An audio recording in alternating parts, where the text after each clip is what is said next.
안녕하십니까. 마이바시의 회계 이야기 마이바입니다. 우리가 수요일 날 자산 항목에 있는 계정 과목에 대해서 한번 훑어봤습니다. 그래서 그 풍국주정 그 재무상태표가 좀 세부적으로 잘 나와 있어가지고 그 풍국주정 재무상태표에 있는 즉 개별 연결이 아니라 개별 재무상태표에 있는 자산 항목에 있는 계정 과목에 대해서 한번 훑어봤습니다. 오늘은 그 부채와 자본 항목에 있는 계정 과목을 복습하는 시간 갖겠습니다. 우리가 지금 제 마이바 투자 회계 이야기 유튜브에 보면 제 그 그림 캐릭터를 클릭을 해보시면 이런 화면이 나와요. 이런 화면이 나오면 이게 재생 목록이라고 있어요. 재생 목록. 이 재생 목록을 클릭을 하시면 이렇게 회계 이론, 사업 보고서 읽기, 오리엔테이션, 뭐 알쓰신 네 개로 해가지고 제가 묶어놨어요. 묶어놨으니까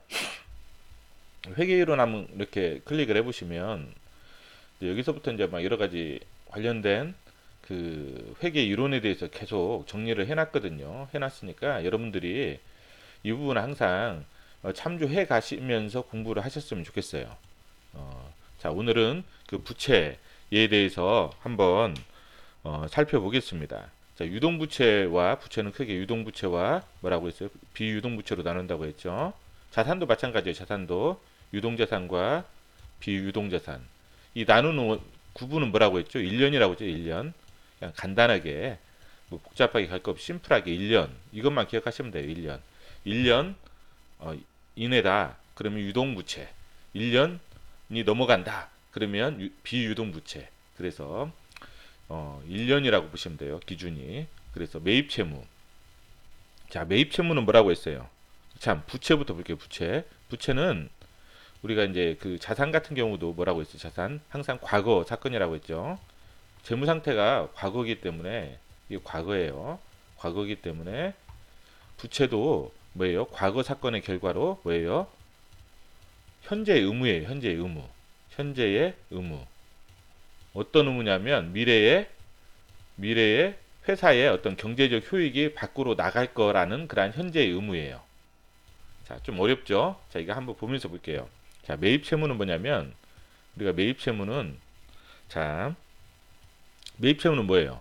매입은 우리가 그 저번에도 말씀드렸지만 재고자산, 자, 재고자산, 그 다음에 재고자산을 사기 위해서 뭐예요? 재고자산을 심플하게 설명할게요. 사기 위해서 아직 현금을 지급해야 되는데 현금을 지급을 안 했어요. 이게 이제 매입 채무예요. 재고자산. 재고자산은 뭐라고 했죠?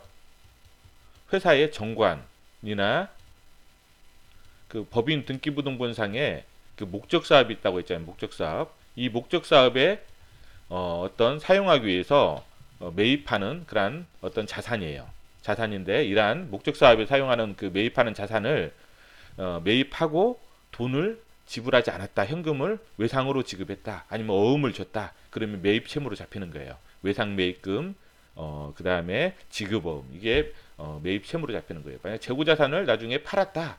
그럼 매출이죠. 이거를 매출.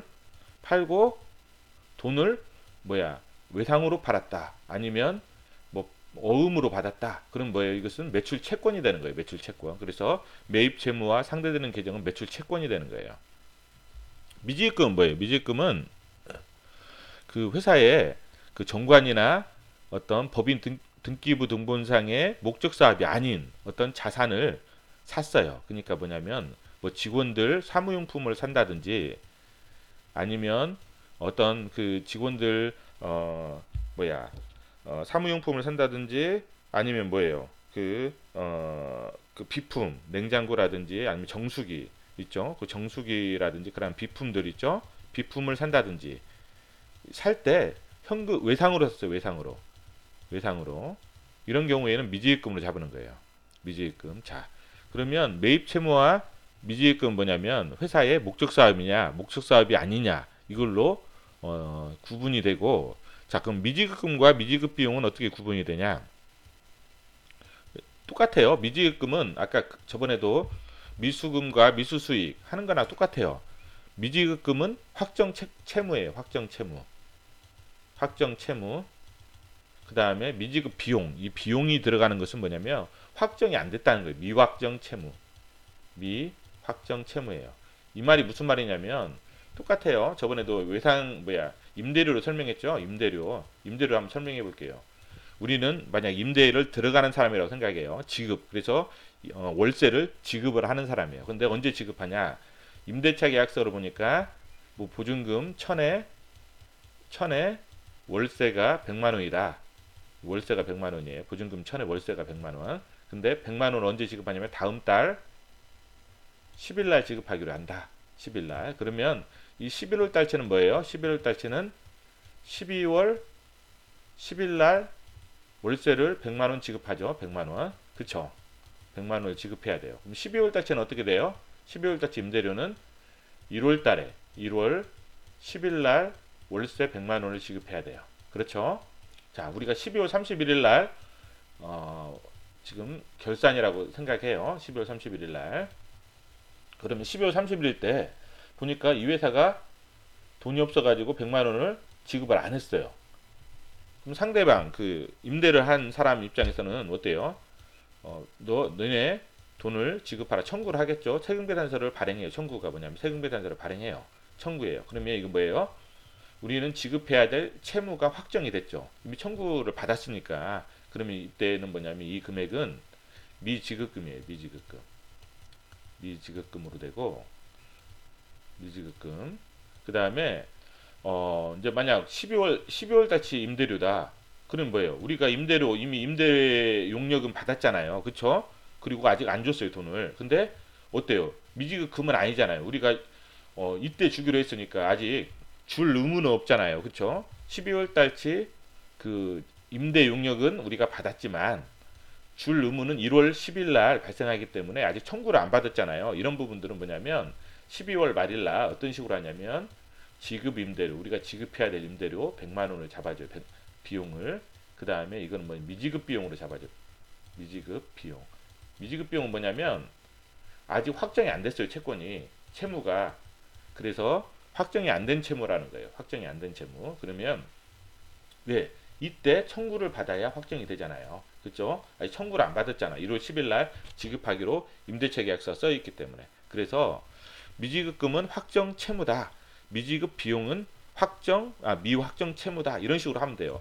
미수금도 마찬가지예요. 미수금도 확정 채권이다. 미확정 채권이다. 이것은 사업 목적, 이것은 사업 목적이 아니다. 이런 식으로 항상 구분을 하시면 돼요. 자, 임대보증금. 저번 시간에 제가 임대보증금을 잘못 설명했죠. 그쵸? 우리가 투자부동산 있을 때, 이게 투자부동산 있죠? 투자부동산 있을 때, 뭐예요? 우리가 이제 그 임대를 하잖아요. 이 부동산을 가지고 임대 수익을 얻으려고 임대를 해요. 그러면 우리가 보증금을 받아요. 그렇죠? 다른 사람한테 보증금을 받고 뭐 1000만 원을 받는다. 1천만 원 보증금을 받았어요. 그럼 이 보증금은 뭐예요? 나중에 임대 계약이 완료되는 시점에 보증금은 돌려줘야 되잖아요. 부채예요, 부채. 그러니까 뭐냐면 우리가 과거 사건, 임대차 계약을 통해서 과거 사건을 통해서 현재 의무예요. 나중에 미래에 이 임대 보증금을 돌려줘야 될 현재 의무가 있는 거예요. 그래서 임대 보증금은 뭐냐면 임대 보증금은 부채예요. 우리가 만약 다른 회사에 임차해서 들어갔다. 우리가 임차해서 이렇게 들어갔다. 그러면 우리가 이 보증금을 내고 월세를 얼마 내고 들어가는 거잖아요. 이것은. 그러면 이때 이제 보증금은 이때 그 임차해서 들어갈 때 우리가 다른 회사의 건물에 임차해서 들어갈 때 보증금은 임차 보증금이라고 해요. 그래서 이건 뭐냐면 나중에 받을 수 있는 거예요. 경제적 효익이 들어오죠. 임차 보증금은 뭐예요?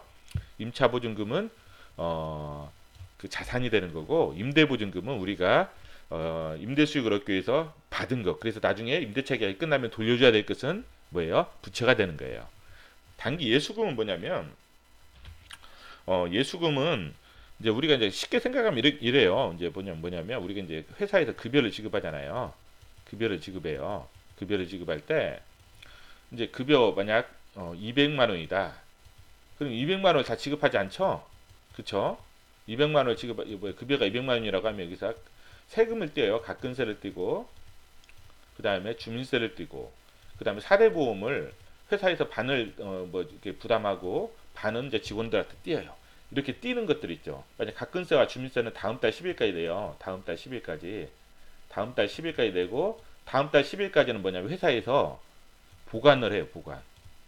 보관을 했다가 다음 달 10일 날그 뭐야 이걸 내는 거예요. 세금을. 자, 그러면 이때 보관하는 게 예수금이에요.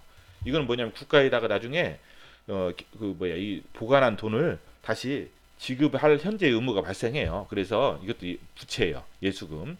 부가가치세 예수금은 뭐냐면 이거 똑같아요. 자, 우리가 어떤 A라는 회사가 자 B라는 회사에게 물건을 팔아요. 물건을 파는데 자 물건을 팔았죠. 물건을 팔았어요. 근데 이 조건이 뭐냐면 뭐야 1,000만 원짜리예요. 공급가액이 1,000만 원이고 그 다음에 어떤 조건 이제 계약서 어떤 게 있냐 부가가치세가 여기 10% 100만 원이 붙어요. 그래서 매출 채권은 얼마예요? 1,100만 원이래요. 매출 채권은 매출은 1,000만 원. 자 매출은 1,000만 원이 매출은 1,000만 원이 되고 그 다음에 매출 채권은 1,100만 원이래요. 1,100만 원. 그쵸? 그리고 이제 부가세 예수금이라고 이게 예수금 100만 원. 이건 뭐냐면 부가세 예수금 부가가치세를 미리 띄어놔요. 띄어놨다가 나중에 이제 부가가치세 신고를 하고 납부를 하는 거예요. 이때 이 100만 원 나중에 신고하고 뭐 부가가치세 또 뭐 매입할 때 뭐 대급금 있으면 상계를 해가지고 나중에 차이 금액을 납부를 하게 돼요. 부가가치세는 법인들 같은 경우는 1월 25일 날 한번 납부하고 신고 납부 4월 25일 그 다음에 7월 25일 그 다음에 7월 25일 그 다음에 10월 25일 이런 식으로 하거든요. 이건 이건 확정 이런 식으로 하거든요. 이런 식으로 하기 때문에 부가가치세 그래서 이건 나중에 납부할 거다 국가에 이 예수금으로 되는 거예요. 미지급 법인세는 법인세를 안 낸 거예요. 법인세를 안 낸 거. 미지급 법인세 보통 법인세는 3월 달에 신고하잖아요. 근데 뭐 지금 언제예요? 거의 9월 달이잖아요. 뭐 아직까지도 안 냈냐 이렇게 생각할 수도 있겠지만 또 법인세 3월 달에만 신고하는 게 아니라 이거는 3월 달에 신고하는 것은 1월에서 12월치를 전체 신고를 하는 거예요. 근데 이제 이때 전체 신고하고 이렇게 납부하면 세금이 한 달에 너무 몰리잖아요. 그래서 중간에 뭐냐면 세금을 갖다가 좀 이렇게 분산을 시키려고 1월에서 6개월치 있죠. 이렇게 1월에서 6월치를 8월 말에 또 신고해요. 중간 연합을 해요. 그래서 이때 이제 납부하는데 1,000만 원이 넘어가잖아요. 법인세가. 그러면 분납을 해요. 분납을 하기 때문에 이제 뭐 이때 8월달 일부 납부하고 반절은 또 이제 나중에 납부해요. 그때 이제 미지급 법인세가 잡히는 거죠. 이런 부분들. 그 다음에 이제 그 장기는 뭐예요? 비유동과 유동은 아까 1년으로 구분하라고 했어요. 어렵게 뭐 공부하실 필요 없이 1년으로 구분하시라. 이건 1년이 넘어가는 거다. 자, 이거 뭐야? 1년이 장기 임대 보증금 뭐예요? 아까 임대 할 때 임대차 계약서에 뭐 2018년 1월 1일에서 2020년 12월 31일까지다. 1년 넘어가잖아요. 만약 2018년도 12월 9월 30일 시점에 봤을 때 1년이 넘어가잖아요. 장기로 보지만 만약 2017년도 1월 1일에서 2019년도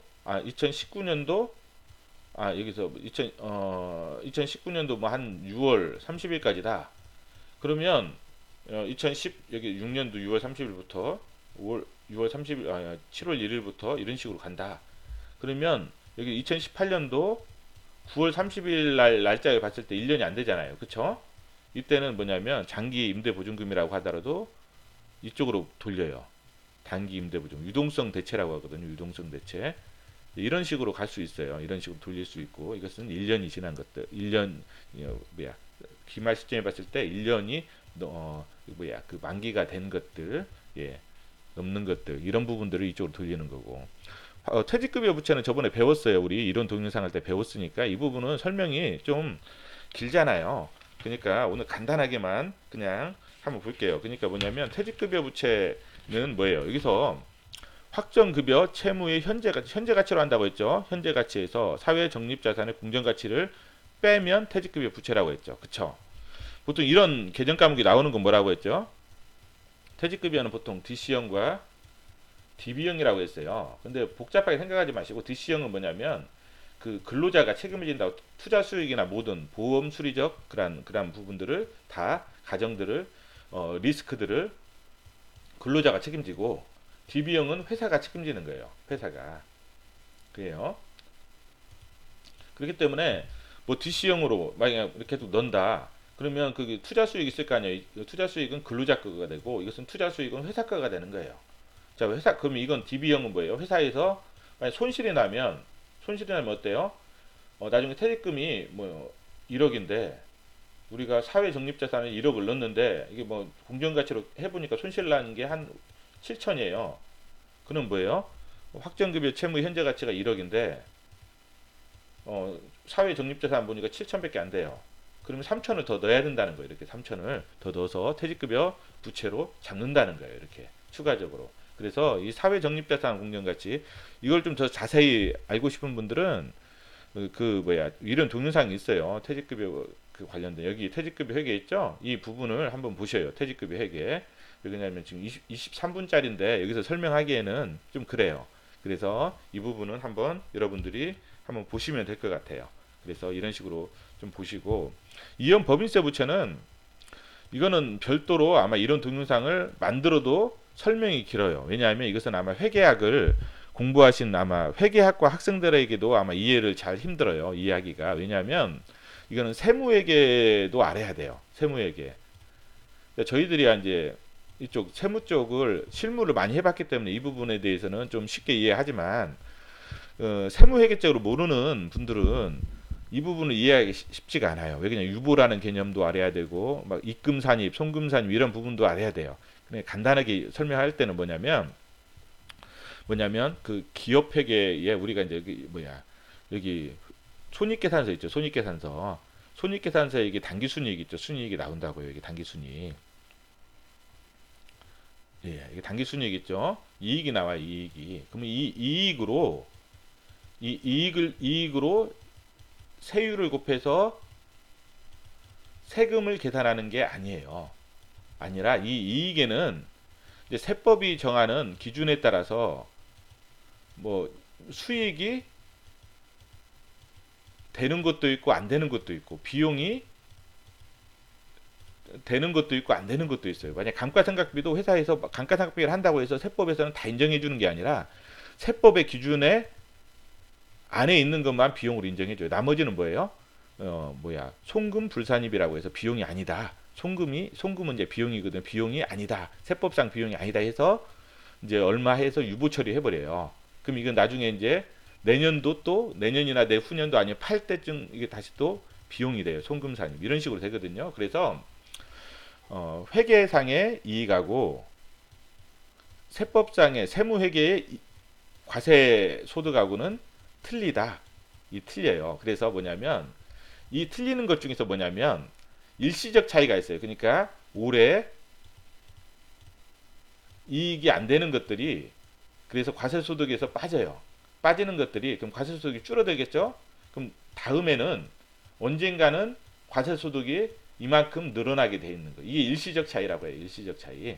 일시적 차이인데 이러한 일시적 차이를 해서 이제 올해 뭐냐면 그 줄어든 것들 있죠. 그러니까 내년에 늘어날 것들은 부채로 하고 올해 늘어나고 내년에 다음에 줄어들 것들은 자산으로 처리하는 거예요. 어렵죠. 이것은 그냥 그런가 보다 해요. 이건 크게 중요성이 없어요. 그냥 말 그대로 기업회계의 어떤 당기순이익과 그 세무회계, 과세 소득의 어떤 일시적 차이를 하나에 잡아놓는 거라고 생각하시면 돼요. 이게 부채 성격이면 내년에 과세소득이 늘어난다. 그러면 나중에 세금을 내야 되잖아요. 더 내년이나 내후년에 세금을 늘어날 것이다. 미래에 세금이 늘어날 것이다. 그런 것들은 뭐냐면 세금이 더 증가되잖아요. 그럼 부채예요. 세금이 더 나가니까 부채로 처리하고 다음에 올해 이제 과세 일시적 차이로 해서 늘어났는데 다음에 줄어들 것이다. 그럼 세금이 더 줄어들잖아요. 그럼 이연 법인세 자산으로 해서 자산 처리하는 거예요. 자, 그렇게 그 정도 선에서만 알고 계시면 될 것 같아요. 이 부분은 다음에 한번 좀 뭐 간단하게라도 이런 동영상 만들어서 한번 이연 법인세 부채는 설명을 드릴게요. 왜냐하면 그래도 뭐 중요하진 않지만 자꾸 재무상태표에 나타나는데 우리가 모르는 개념이 나타나면 좀 찝찝해요. 뭐라도 한번 이렇게 배우고 한번 익혀보고 이렇게 좀 낯익으면 훨씬 재무제표를 보는데 친숙해지거든요. 그리고 좀 뭐랄까 모르는 부분들이 많으면 내가 분석을 하면서도 뭔가 찝찝하거든요. 그래서 이제 하나씩 하나씩 한번 좀 더 깊이 한번 들어가 볼게요. 자본이 있어요, 자본. 우리가 그 T 계정하고 보고식 계정이 있다고 했잖아요. 재무상태표는. 자, 우리가 이제 공시할 때는 보고식으로 그냥 일렬로 하지만 우리가 이제 보통 할 때에는 T 계정으로 한다고요. T 계정으로 분석할 때에는 차변하고 대변. 자, 차변은 뭐예요? 왼쪽, 대변은 오른쪽. 의미 없어요. 자, 자산, 차변은 자산, 대변은 부채 자본. 이건 뭐 계속 했기 때문에 아마 이제 지금 정도는 완전히 익숙해졌을 거예요. 자본. 자본인데 우리가 이제 배워야 될 게 자본이에요. 자본인데 뭐냐면 자본은 우리가 이쪽은 뭐라고 했어요? 자금 조달 원천이라고 했어요. 자금을 조달하는 게 어디서 조달했냐? 원천이라고 했어요. 원천. 그래서 자금을 어떻게 조달하냐? 이거는 자기 자본이라고 해요. 주주들이 자기가 출자해서 조달했다. 그럼 자본, 자기 자본. 이것은 뭐냐면 회사 외부에서 사채를 발행해서 외부에서 조달했다. 그래서 타인 자본이라고 해요. 타인 자본. 이런 식으로 구분하고 또 뭐냐면 자본은 뭐냐면 이 자산에서 이 부채를 빼면 자본이 돼요. 그래서 자산에서 부채를 차감하면 자본이다 해서 뭐냐면 이것은 순자산이라고 해요. 순자산. 순자산. 그래서 순자산이다 아니면 자기자본이다. 이것은 전부 다 뭐냐면 자본을 나타내요. 그리고 자본하고 뭐예요? 자본금하고는 틀려요. 자본은 훨씬 범위가 넓어요. 자본은 넓고 이 자본 안에 자본금이 있고 기타 자본 구성 요소가 있고 기타 포괄 손익 누계액이 있고 이익 잉여금이 있어요. 물론 여기에는 또 뭐가 있냐면 자본 잉여금이 있어요. 자본 잉여금 언제 나온다고 했죠? 저번에 우리 배웠죠. 자본 잉여금 그 유상증자 할 때 배웠잖아요. 유상증자 할 때 보통 자본 잉여금, 주식 발행 초과금이라는 게 나와요. 유상증자 할 때 주식 발행 초과금이라는 게 나오는데 이 주식 발행 초과금이 그 자본 잉여금이에요. 자본 잉여금. 그리고 또 저번에 또 한 번 배웠죠. 뭐 있었죠? 또 자본 잉여금이 그렇죠. 우리가 자기 주식 할 때 자기 주식 이건 자본 잉여금, 주식 발행 초과금, 주식 발행 초과금 유상 증자할 때 배웠어요. 그리고 자기 주식 할 때 자기 주식 배울 때 이론 동영상으로 자, 자기 주식 배울 때 뭐예요? 감자 차익하고 자기 주식 처분이 이 부분이 기타 자본 잉여금이라고 했어요. 분명히.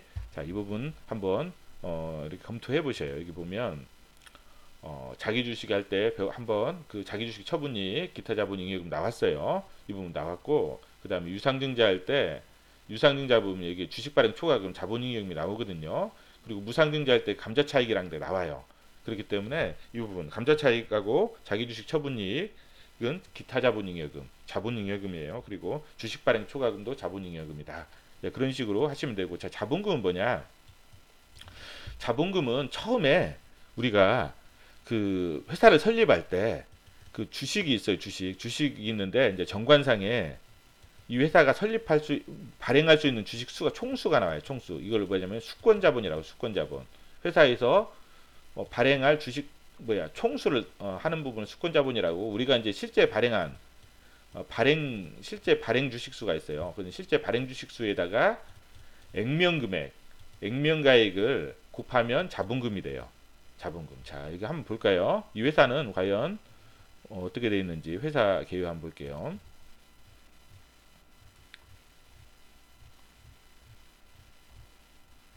여기 보면 주식 총수가 있잖아요. 주식 총수.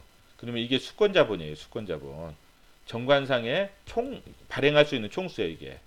그래서 이제 이게 수권자본이고 그래서 이게 이건 정관상에 이제 기록되어 있는 거예요. 그래서 이제 이사회 의사 이제 정관에서 이렇게 해놓으면 이사회 그 결의에 의해서 이제 발행할 수가 있는 거예요. 그래서 이제 발행한 게 현재 회사가 발행한 주식수가 1260만 주. 그리고 이 회사의 액면 금액이 500원이에요. 500원. 500원이죠. 그럼 곱하기 500 하면 이게 되는 거예요. 이게 자본금. 자본금이 이렇게 돼요. 한번 계산해 보셔요. 자본금이 이렇게 돼요. 63억. 그래서 아까 액면금액 발행 주식수, 회사가 발행한 주식수에다가 액면금액 딱 500원 딱 곱한 게 63억이라는 거예요. 자, 기타 자본 구성 요소는 뭐라고 했어요? 자본 조정이라는 그 항목을 쓰는 회사도 많고 자본 조정. 그다음에 또 뭐 어떤 경우에요? 그다음에 기타 자본 계정이라는 그 용어로 쓰는 회사도 있고, 그 다음에 기타 불입자본, 그 다음에 기타 자본 구성 요소, 이렇게 여러 가지 어떤 명칭을 써요. 명칭을 쓰기 때문에 여러분들이 그냥 이건 자본 조정이구나, 자본 조정 항목이구나, 회계학적인 자본 조정 항목으로 나와요. 자본 조정 항목으로 나오는데 회사마다 뭐 기타 불입자본, 그냥 기타 자본 구성 요소, 또 기타 자본 계정, 이런 식으로 써요. 자본 조정은 뭐냐면 저번에 우리 자기 주식 처분 손실이 자본 조정이라고 했어요. 그리고 또 자기 주식을 사잖아요. 자기 주식도 뭐예요? 자본 조정에 들어가요. 자본 구성 항목. 그 다음에 또 뭐예요? 감자 차손도, 감자 차익은 아까 이익 잉여금이라고 했죠. 기타 자본 자본 잉여금으로 들어갔다고 했죠. 근데 감자 차손은 뭐냐면 자본 조정으로 들어가요. 예. 근데 회사마다 자기 주식 처분 이익이 이게 자본 잉여금이라고 했는데 그냥 기타 자본 구성 요소에 한꺼번에 이렇게 넣는 회사들도 있어요. 이제 그거는 그렇게 제가 봤을 때 크게 중요한 사항은 아니에요. 아니고, 자, 기타 포괄손익 누계액. 여기서 기타 포괄손익 누계액은 뭐냐면 여기에 있어요. 여기에 손익계산서에 지금 이제 우리가 여기서 손익계산서 포괄손익계산서라고 하잖아요. 옛날에는 손익계산서라고 했어요. 근데 지금 포괄손익계산서라고 하잖아요. 이 포괄손익계산서가 뭐냐면 왜 이거냐면 이게 들어간 거예요. 손익계산서에 밑에 이게 포괄손익 누계액이 들어간 거예요. 포괄. 그래서 포괄이 붙는 거예요. 그래서 뭐냐면 이게 단기순이익까지, 옛날에는 단기순이익까지만 나왔었어요. 근데 이게 들어간 거예요. 기타 포괄손익이. 그래서 이 부분이 뭐냐면 기타 포괄손익이죠. 이제 이쪽으로 오는 거예요. 이쪽으로. 예, 기타 포괄손익. 그래서 뭐 어떤 계정 과목이 있냐면 이거 매도 가능 금융재산 평가, 이것은 개정됐잖아요. 이렇게 안 쓰죠. 지금은 어떻게 써요? 기타 포괄손익, 인식, 금융재산 평가손익, 이런 식으로 한다고요. 그래서 뭐냐면 앞에 기타 포괄손익이 붙어요. 기타 포괄손익, 인식, 금융재산 평가손익, 이렇게 간다고요. 이건 옛날 계정 과목이에요. 옛날 계정 과목. 지금 위에서는 옛날 계정 과목 계속 큰 의미는 없어요. 계정 과목은 뭐 쓰기 나름이니까 약속해서 계속 일관성 있게 쓰기 나름이지만, 왜냐하면 정보 이용자가 봤을 때는 어떻게 보면 이미 개정된 거잖아요. 그러면 정보 이용자들이 또 공통적으로 인식할 수 있는 계정 과목을 사용하면 좋은 거죠. 회사 입장에서도 배려하면서 이왕이면 개정된 계정 과목을 사용하면 좋은 거예요. 그리고 어떤 기타 포괄손익 누계액 어떤 게 있냐면 우리가 재평가가 있어요. 재평가 잉여금 이런 부분들이 나와요. 회사가 만약 재평가를 한다. 그럼 재평가 잉여금이 나오거든. 재평가 손익. 이 부분에 대해서도 기타 포괄손익으로 들어가요. 그 다음에 파생상품 있잖아요. 파생상품 같은 경우는 단기순이익으로 안 들어가. 파생금융상품, 평가, 손익 같은 경우도 기타 포괄손익으로 들어요. 여기는 변동성이 커지잖아요. 이런 게 이제 단기순이익으로 들어가면 단기순이익이 어떻게 돼요? 되게 변동성이 커져 버리잖아요. 그래서 이러한 부분들 일관성이 없다 해서 이런 부분을 넣는 거예요. 그리고 외화 재무제표 있죠. 뭐 이렇게 종속회사 해외에 있는 현지법인의 외화 재무제표 환산손익 있죠. 이런 부분들도 기타 포괄손익으로 가는 거예요.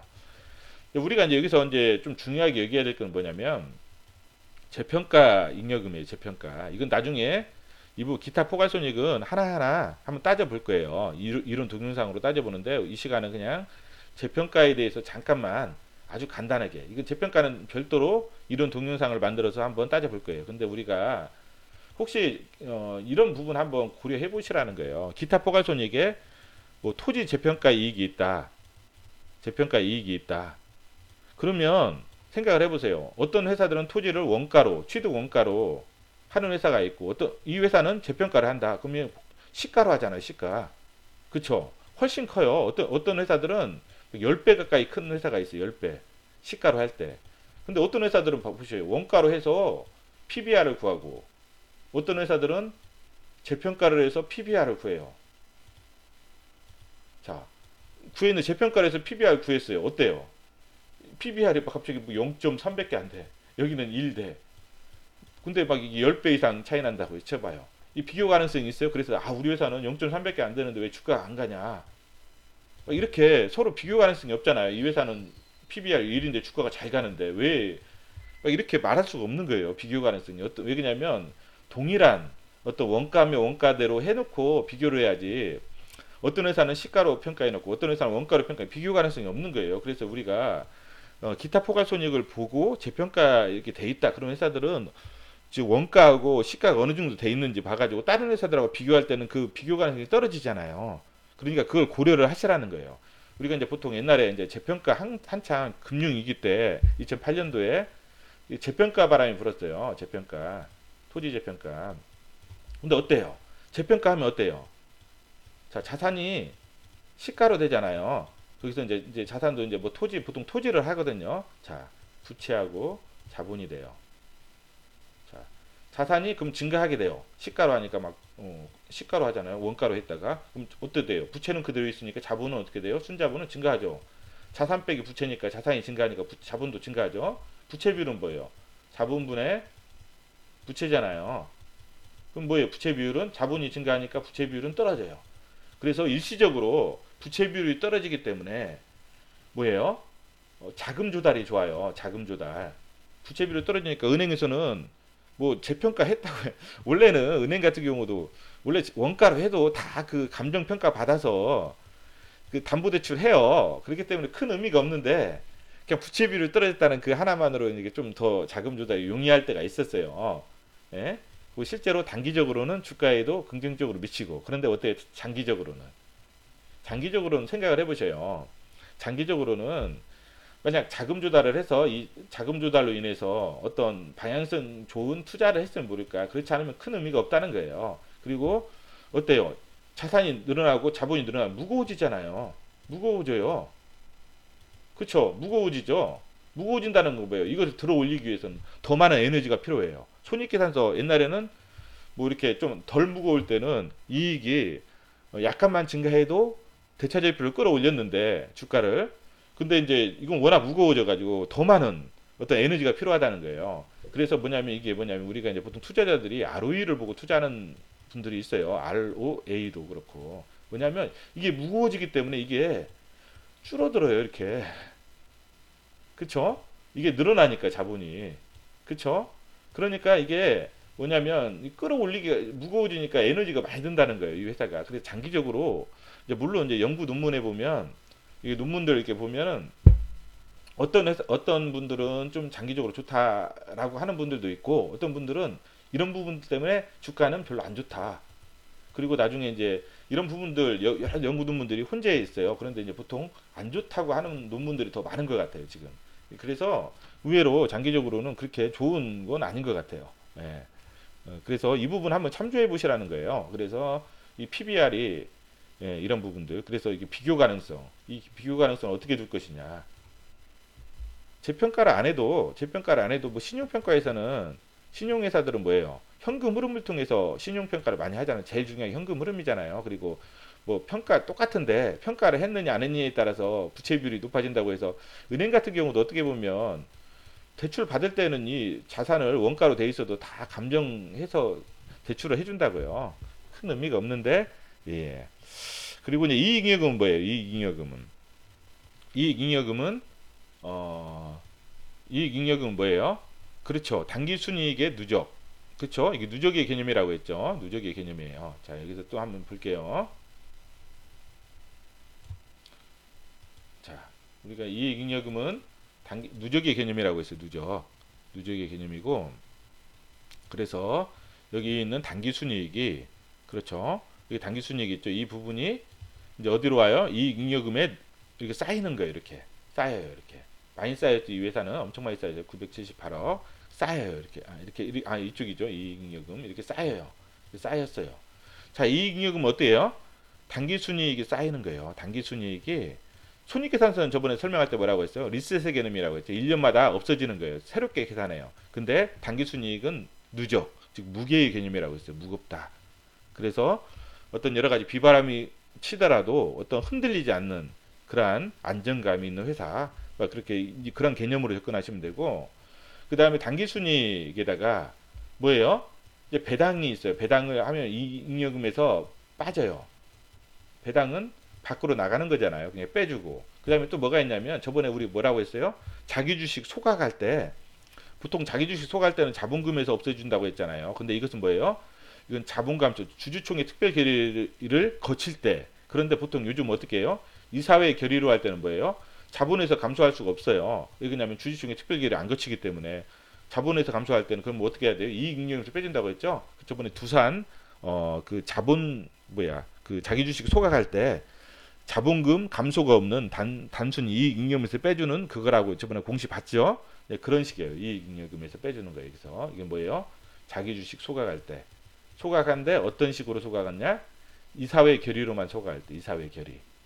주주총회 특별 결의를 거치면 자본금에서 빼주는 거예요. 이익잉여금에서 빼주는 게 아니지만 자기 주식 소각, 이사회 결의로 인한 자기 주식 소각. 그다음에 또 뭐가 있냐면 이 회사가 이제 뭐 세무조사를 받아가지고 상여 처리가 되는 부분이 있어요. 이때 이제 보통 이익잉여금에서 빼주거든요. 대표이사의 상여 처분, 이익잉여금에 대한 상여 처분, 그 상여 이런 식에서 이익잉여금에서 빠지는 거예요. 이런 부분들이 있다는 거예요. 여기까지만 아셔도 큰 무리는 없을 거예요. 당기순이익에서 배당 빠지고 이게 누적이 된다. 이거는 거의 좀 특별할 때만 발생하는 거니까 이건 세무조사 받을 때만 발생하는 거고 하기 때문에 큰 의미는 없고요. 기타 법정 적립금 뭐냐면 우리가 자, 이 잉여금을 통해서 배당을 하면 회사의 재무 구조가 어떻게 돼요? 계속 좀 안 좋아지겠죠. 그렇기 때문에 뭐냐면 법으로 상법으로 이만큼씩 적립해놔라 하는 거예요. 법으로 적립해놔라. 여러 가지가 있지만 한 가지가 이익준비금이 있어요. 이익준비금. 이익준비금은 뭐냐면 니들 배당할 때 그 이 자본금의 2분의 1까지 이익준비금으로 쌓아놓으라는 거예요. 얼마씩 현재 배당을 하면 만약 배당을 10억을 한다. 그러면 10억에 대한 10% 10분의 1 그럼 1억을 쌓아놓으라는 거예요. 1억을 어느 때까지 해마다 이렇게 쌓는 거예요. 10억을 해마다 한다. 그럼 1억씩 쌓는 거예요. 언제까지? 자본금의 2분의 1이 될 때까지 63억이니까 31억 5천이 될 때까지 이렇게 쌓는 거예요. 이익준비금. 그다음 임의적립금은 회사에서 이건 법으로 정해진 게 아니라 회사에서 우리는 그 어떤 그 과도한 배당을 제한하고 뭐 어떤 특정 사업의 재원을 마련하기 위해서 쌓아놓는 거예요. 임의적립금, 임의로 회사 임의로 적립을 한다는 거죠. 그리고 이제 미처분 이익잉여금은 이걸 이익잉여금에서 이거 두 개를 적립한 거를 뺀 게 이제 미처분 이익잉여금 이걸로 이제 배당을 할 수가 있는 거예요. 그렇죠? 예, 이런 부분이고 그래서 이제 자본 총계는 이거다. 그래서 자본은 뭐예요? 자본금보다 훨씬 범위가 넓은 거예요. 자본은 자본에 하는 자본금, 자본잉여금 여기는 없지만 자본잉여금, 기타 자본 구성, 그다음에 이게 자본 조정이라고 하죠. 기타 포괄손익 누계, 이익잉여금 이런 식으로 있다는 거예요. 그 다음에는 우리가 이론 동영상에서 이 기타 포괄손익 누계에 관련된 어떤 여러 가지 개정 과목들을 한 번씩 살펴볼 거예요. 살펴볼 거고 그리고 이제 재평가 관련된 부분도 한 번 더 살펴보고 그 다음에 자본에 있어서 저번에 우리가 그 상환 전환 우선주 배웠잖아요. 상환 전환 우선주를 배웠는데 이제 그러한 어좀 좀 약간 특수한 그런 부분도 한번 좀 더 다뤄보고요. 그래서 한번 이쪽도 좀 다뤄보고 아직 다뤄볼 게 너무 많아요. 지금 다뤄볼 게 많고 지금 우리가 이제 시작한 지 한 2달 조금 넘었어요. 그렇기 때문에 이 방송을 뭐 계속 하면서 이제 좀 저도 이제 공부해 가면서 계속 다뤄볼 거예요. 다뤄볼 거고 하다 보면 이론 동영상은 저도 그래요. 이론 동영상을 만들기 위해서 공부를 해요. 만들기 위해서 공부를 하는데 막상 이론 동영상을 만들고 나서 또 있으면 잊어버려요. 그래서 이제 저도 이제 운동하러 갈 때 이제 보통 이걸 스마트폰을 가지고 가면서 저녁에 이제 학교 운동장을 돌 때 보통 이제 유튜브를 좀 털어놓고 이런 동영상을 털어놓고 다시 한번 듣거든요. 이렇게 듣고 하는데 좀 이런 동영상은 반복해서 좀 듣고 그 다음에 저번에 말씀드렸지만 기본서는 꼭 한번 좀 했으면 좋겠어요. 기본서 회계 원리책 하나 대학 교재 하나 사가지고 처음부터 끝까지 읽는 게 아니라 여기서 이제 모르는 단어만 개정 과목들 있죠. 개정 과목들만 한 번씩 훑어보는 형식으로 그리고 그때 찾아보는 사전의 형식으로 우리 영어 사전 찾아보는 듯이 사전이 하나 있어야 될 것 같아요. 영어 공부할 때 사전이 있어야 되잖아요. 그런 것처럼 이것도 사전의 형식으로 찾아보는 형식으로 기본서 하나 있었으면 좋겠다. 예, 그랬으면 좋겠고 그 다음에 여기 있는 동영상 이런 동영상은 좀 자주 보셨으면 좋겠어요. 왜냐하면 자주 보시면서 사업보고서 이렇게 보는 것도 중요하지만 이런 동영상을 좀 자주 보시고 나중에 시간이 지나면 이론 동영상만 좀 약간 어느 정도 이론만 좀 백데이터가 되면 사업 보고서는 몇 개만 좀 이렇게 해보면 여러분들도 또 금방 하실 수 있을 거예요. 그렇기 때문에 차분하게 좀 그렇게 하셨으면 좋겠습니다. 네, 오늘은 이상입니다.